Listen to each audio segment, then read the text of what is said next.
दोस्तों नमस्कार। आपके अपने चैनल सक्सेस पॉइंट एकेडमी में आपका बहुत बहुत स्वागत है। दोस्तों जैसा कि हमने वादा किया था, हम आपको क्लासेस स्टार्ट करेंगे। तो लीजिए, हम आज की आपकी पहली क्लास अपनी लेकर आ चुके हैं। दोस्तों आज हम अपनी क्लास में जो हमारा टॉपिक है वो है शिक्षण अधिगम की मूल प्रक्रियाएं, यानी कि शिक्षण अधिगम की मूल प्रक्रियाएं क्या हैं। दोस्तों उसके बारे में आज हम पढ़ेंगे। ये हमारा टॉपिक है, जिससे हमारा क्वेश्चन आपको पेपरों में ज़रूर मिलेगा ही मिलेगा। 1 से 2 क्वेश्चन आपको इसमें से ज़रूर मिलेंगे ही मिलेंगे। तो दोस्तों पढ़ते हैं पहले क्या है शिक्षण अधिगम की मूल प्रक्रियाएं क्या हैं। शिक्षण को एक त्रिध्रुवीय प्रक्रिया माना जाता है। सबसे पहले तो देखिए, आपको पेपर में क्वेश्चन मिल जाएगा दोस्तों कि शिक्षण क्या है। एक ध्रुवीय प्रक्रिया है, द्विध्रुवीय प्रक्रिया है, त्रिध्रुवीय प्रक्रिया है या 4 ध्रुवीय प्रक्रिया। इस तरीके से आपको क्वेश्चन मिल जाएगा। तो शिक्षण क्या है, एक त्रिध्रुवीय प्रक्रिया है। ठीक है, शिक्षण के लिए हमें क्या है, एक छात्र, अध्यापक और पाठ्यक्रम की ज़रूरत पड़ती है। अब त्रिध्रुवीय कैसे है ये भी तो हमें डिसाइड करना पड़ेगा ना। तो त्रिध्रुवीय कैसे है, नंबर 1 छात्र, नंबर 2 अध्यापक और क्या है, नंबर 3 पाठ्यक्रम की ज़रूरत पड़ती है। इसी वजह से क्या है, शिक्षण को क्या माना गया है दोस्तों, एक त्रिध्रुवीय प्रक्रिया माना गया है। ठीक है ना दोस्तों। तो आपको पता चला कि त्रिध्रुवीय प्रक्रिया किस तरीके से, अभी तक आपने पढ़ा ही होगा कि शिक्षण एक त्रिध्रुवीय प्रक्रिया है। तो आपको पढ़ने के साथ साथ उसको समझना भी जरूरी है। जब तक आप उसे समझेंगे नहीं तब तक तो वो तो रट्टा मारने वाली बात हो गई ना। तो चलिए आगे देखते हैं। पाठ्यक्रम पाठ्यक्रम की विशेषताएं क्या होती हैं। पाठ्यक्रम की विशेषताएं कैसी होनी चाहिए, यानी हमारा पाठ्यक्रम कैसा होना चाहिए, उसके बारे में पढ़ेंगे। तो नंबर 1 क्या है, पाठ्यक्रम लचीला होना चाहिए, बच्चों की समझ में आना चाहिए। इस तरीके से हमारा पाठ्यक्रम तैयार किया जाना चाहिए। ठीक है ना, लोचशील हो। नंबर 2 पॉइंट क्या है, पाठ्यक्रम सामाजिक आवश्यकताओं के अनुरूप होना चाहिए। ठीक है, अब सामाजिक आवश्यकताओं के अनुरूप किस तरीके से होना चाहिए। आजकल ज़माना है टेक्नोलॉजी का, ठीक है ना, यानी कि आईटी का। हर चीज़ आजकल क्या है, डिजिटल होती जा रही है। तो बच्चों की जो आवश्यकता है, सामाजिक तौर पे क्या आवश्यकता है, ठीक है ना, उसके अनुरूप अब आपने देखा होगा, पहले जो है ब्लैक बोर्ड चलते थे, लेकिन अब क्या है, स्मार्ट बोर्ड पे टीचिंग होने लग गई है। तो मतलब टेक्नोलॉजी के साथ आवश्यकताओं के अनुसार उसको रूप में ढाला जा सके पाठ्यक्रम को। ठीक है, तो पाठ्यक्रम सामाजिक आवश्यकताओं के अनुरूप होना चाहिए। पाठ्यक्रम अभ्यास पर आधारित होना चाहिए। कहते हैं practice makes a man perfect. आप जितना प्रैक्टिस करेंगे, बच्चे को जितना प्रैक्टिस करवाएंगे, उतना वो बच्चा उसमें क्या होएगा, निपुण होता जाएगा दोस्तों। ठीक है ना। तो पाठ्यक्रम कैसा होना चाहिए, अभ्यास पर आधारित होना चाहिए। पाठ्यक्रम कैसा होना चाहिए, पाठ्यक्रम पूर्व ज्ञान पर आधारित होना चाहिए। पूर्व ज्ञान यानी कि पिछली कक्षाओं में उसने क्या पढ़ा है, उससे रिलेटेड आपका पाठ्यक्रम होना चाहिए। ठीक है, पाठ्यक्रम मानसिक स्तर के अनुसार भी होना चाहिए। ऐसा नहीं कि बच्चा 2nd क्लास में आया है लेकिन उसको सिलेबस दे दिया आपने 5वीं क्लास का, तो उसका जो आपका मानसिक स्तर है बच्चे का, वो आपका उसके अनुसार ही आपका पाठ्यक्रम होना चाहिए। पाठ्यक्रम नैतिक मूल्यों पर आधारित भी होना चाहिए दोस्तों। नैतिक मूल्य यानी कि उसमें पाठ्यक्रम में नैतिकता की भावना भी होनी चाहिए, नैतिक मूल्यों का भी वर्णन उसमें होना चाहिए। समाज के प्रति नैतिक हमारे क्या कर्तव्य हैं, क्या भावनाएं हैं, वो भी उस पाठ्यक्रम में सम्मिलित किया जाना चाहिए दोस्तों। तो ये हमारी पाठ्यक्रम की कुछ विशेषताएं थी। ठीक है, अब हम पढ़ते हैं शिक्षण सूत्र। कुछ शिक्षण सूत्र हैं, वो क्या है, वो उनके बारे में हम जानकारी आपको बताना चाहेंगे। शिक्षण सूत्र क्या है, और इन शिक्षण सूत्रों से दोस्तों क्वेश्चन आपका मिलता ही मिलता है। मैं आपको बता रहा हूँ कि आपको जो तैयारी कराई जा रही है बहुत इम्पोर्टेंट तैयारी है, और आप देखेंगे ये जो आपको टॉपिक पढ़ाया जा रहा है, इस टॉपिक में से आपको एक ना एक दो क्वेश्चन पेपर में मिलेंगे ही मिलेंगे। देखिए, सबसे पहला शिक्षण सूत्र क्या है, ज्ञात से अज्ञात की ओर। अब ज्ञात से अज्ञात की ओर से ही पता चल रहा है कि पहले ज्ञात यानी कि जो चीज़ बच्चे को नॉलेज है, पहले वो चीज़ बताई जाए, उसके बाद उसे अज्ञात की ओर ले जाया जाए। यानी कि चलिए इसे पढ़ते हैं थोड़ा सा विस्तार में। पढ़ाने से पहले क्या, पढ़ाने से पहले अध्यापक को प्रश्न करके पता कर लेना चाहिए कि बच्चों को उस पाठ के प्रति कितना ज्ञान है। पता करने से अध्यापक को कक्षा का स्तर पता चल जाता है। ज्ञान पता होने पर बच्चों को वहाँ तक पढ़ाना है जो बच्चे नहीं जानते हैं। जैसे कि एग्जाम्पल ले लेते हैं, हमें कोई मान लीजिए बच्चे को पढ़ाना है पृथ्वी के बारे में, ठीक है।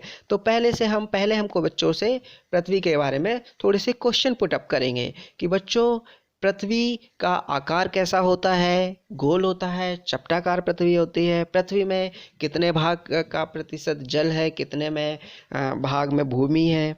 तो इस तरीके से हम क्वेश्चन पुट अप करेंगे तो बच्चों को उससे हमें बच्चों की जो प्रीवियस नॉलेज है उसका हमें पता चलेगा। ओके दोस्तों, और फिर बच्चों को इस तरीके से हमें पहले उसके बारे में बताना है, जो उनकी नॉलेज जाननी है, फिर उसके बारे में आगे उनको नॉलेज देनी है, ठीक है।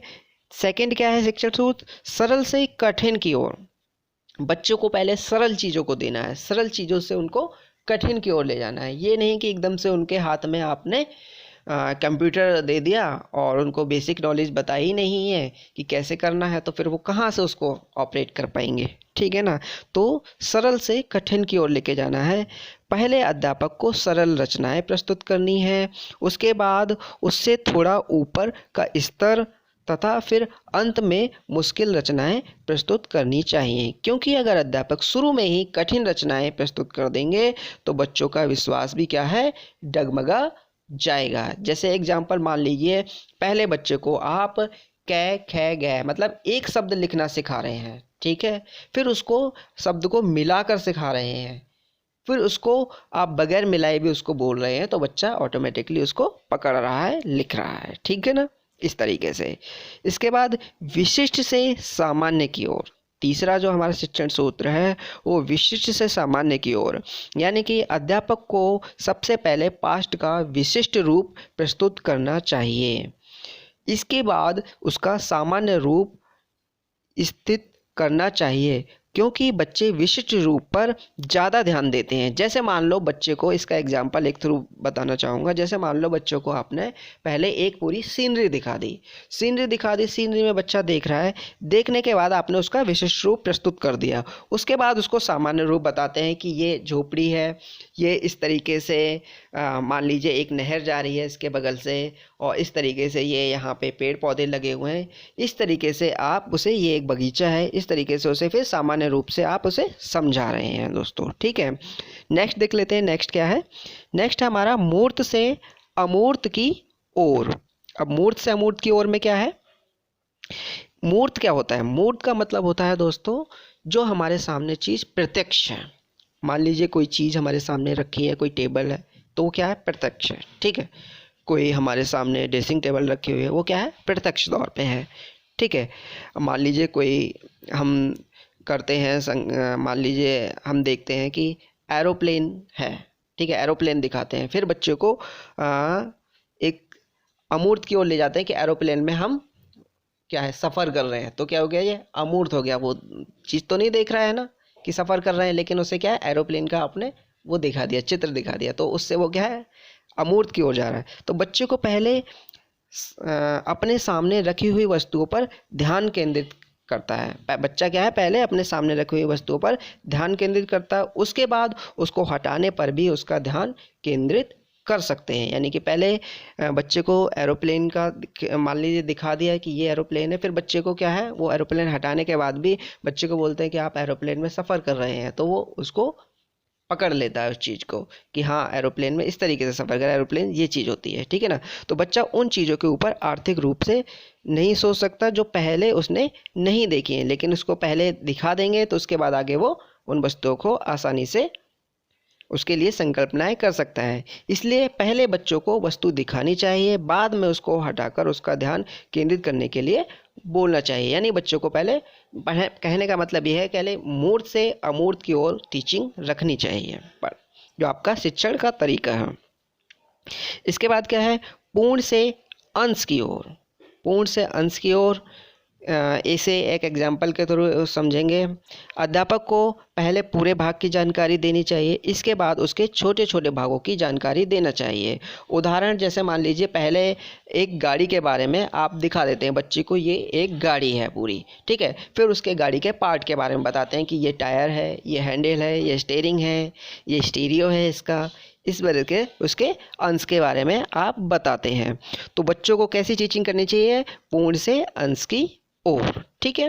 नेक्स्ट देखते हैं, अनिश्चितता से निश्चितता की ओर। बच्चा किसी भी नए संप्रत्य यानी कंसेप्ट को लेकर हमेशा भ्रांति कन्फ्यूजन में रहता है, तो बच्चे को भ्रांति को ध्यान में रखकर उसको ज्ञान देना चाहिए ताकि वह उसके प्रति क्या है, निश्चित हो जाए, ठीक है दोस्तों। चलिए नेक्स्ट देखते हैं, बाल केंद्रित के अनुसार, यानी कि शिक्षण आपका जो होना चाहिए वो कैसे होना चाहिए? बाल केंद्रित होना चाहिए।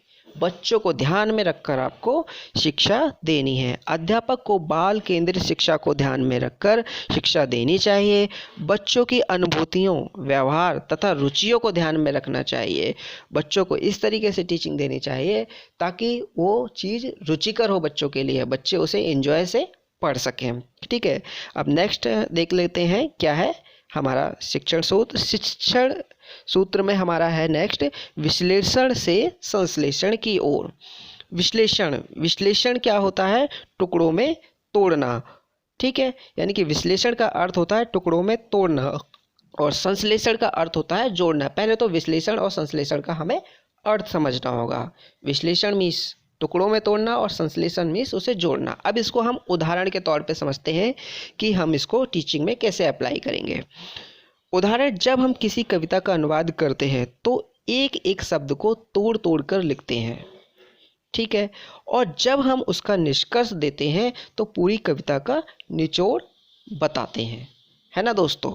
तो इस तरीके से हमें क्या है, मान लीजिए एक एग्जाम्पल मैं अगर आपको संश्लेषण से विश्लेषण की ओर अगर आपको बताऊं, तो पहले हम बताते हैं, मान लीजिए कोई पेड़ है तो उस पेड़ की पहले टहनियाँ बताते हैं, फिर पत्तियाँ बताते हैं, जड़ बताते हैं, फिर बताते हैं इस तरीके से ये पूरा पेड़ तैयार होता है। तो ये इस तरीके से आपको एग्जाम्पल बताया मैंने। तो विश्लेषण से संश्लेषण के ओर ले जाना है, यानी कि पहले आपको क्या है, जो चीज़ें हैं, जो विषय वस्तु है उसको टुकड़ों में तोड़ना है, फिर उसको एक साथ उसको जोड़कर उसको बताना है, ठीक है दोस्तों। तो ये विधियां हैं। एंड नेक्स्ट है हमारी मनोविज्ञान से तार्किक की ओर। नेक्स्ट विधि क्या है? मनोविज्ञान से तार्किक की ओर। पहले अध्यापक को मनोविज्ञान तरीके से बच्चों को तैयार करना चाहिए, यानी कि कहते हैं ना, पहले मेंटलिटी बच्चे को तैयार करना चाहिए। जैसे कि एग्जांपल बताएं, मेंटलिटी आपको सबसे पहले अपने मेंटल प्रिपेयर करना है कि मुझे अपना रीट का एग्ज़ाम क्लियर करना है। जब आप मेंटलिटी प्रिपेयर हो जाएंगे, मेंटलिटी तैयार हो जाएगी कि मुझे अपना रीट का एग्ज़ाम करना है, तब आप उस पर तार्किक चिंतन करते हुए अपनी स्टडी करेंगे और स्टडी करने के साथ अपने लक्ष्य तक पहुंचेंगे। ओके दोस्तों, तो पहले अध्यापक को मनोविज्ञान तरीके से बच्ची को तैयार करना चाहिए कि उसको पढ़ाई करनी है, समझे। और फिर अगर वह मनोविज्ञान आधार बनाकर पढ़ेगा तो वह रुचि के साथ पढ़ेगा, तर्क के साथ पढ़ेगा और अपनी सक्सेस तक भी पहुंचेगा। ओके दोस्तों, तो ये थी कुछ आपकी शिक्षण सूत्र विधियाँ, ठीक है। शिक्षण सूत्र थे ये आपके, ठीक है। अब इसके बाद शिक्षण की कुछ विशेषताएं भी होती हैं, उन्हें भी पढ़ लेते हैं दोस्तों। सबसे पहले क्या है शिक्षण की विशेषता? शिक्षण एक सामाजिक प्रक्रिया है, ठीक है। इसमें सामाजिक लोग आपका पार्टिसिपेट करते हैं और समाज को देखते हुए शिक्षण एक सामाजिक प्रक्रिया है, ठीक है। शिक्षण एक भाषाई प्रक्रिया है। शिक्षण जो होता है आपका, कोई इंग्लिश कम्युनिकेशन होती है, कोई पंजाबी है, ठीक है ना। इस तरीके से क्या है, शिक्षण क्या है, एक हर सब्जेक्ट की एक अपनी भाषा होती है, ठीक है। और शिक्षण एक अंतः प्रक्रिया है। अंतः प्रक्रिया का क्या मतलब होता है दोस्तों? शिक्षण क्या है, एक अंतः प्रक्रिया। अध्यापक अलग अलग तरीके से क्रिया करके बच्चों को शिक्षण देता है, ठीक है ना। शिक्षण एक कला है, शिक्षण एक आर्ट है। बच्चों को पढ़ाना भी, बच्चों को किस टेक्निक से पढ़ाना है, किस तरीके से पढ़ाना है, तो वो भी क्या है, एक कला होती है दोस्तों, ठीक है ना।